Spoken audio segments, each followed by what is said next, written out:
Sa bisa ng warrant of arrest na inilabas ng Sandigan Bayan, naaresto na ng mga tauhan ng Criminal Investigation and Detection Group o CIDG ang isa pang akusado sa kasong plunder laban kay Senador Rodante Marcoleta na si Aristotel Biray.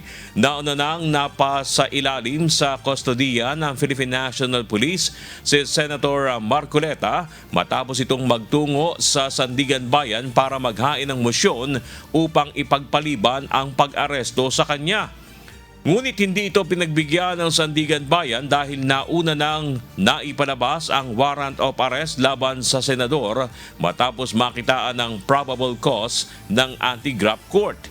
Si Senator Marcoleta ay kinasuhan ng non-bailable na plunder kaugnay ng umano'y hindi idineklarang 75 million pesos na donasyon sa kanyang kampanya noong 2025. Naaresto na rin ang dating kongresistang si Mike Defensor at negosyanteng si Joseph Espirito na kapwa niya kasama sa kaso.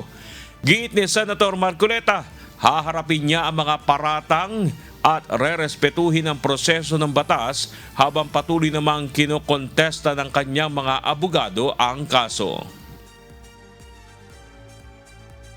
Kaya lang kailangan dumaan sa proseso.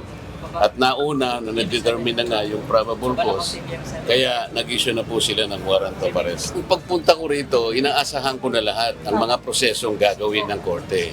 Kagaya ng sinabi ko sa inyo, ako ay hindi magtatago, haharapin ko ang batas, ang asunto, sang-ayon sa pagkakaintindi ko sa mga batas natin.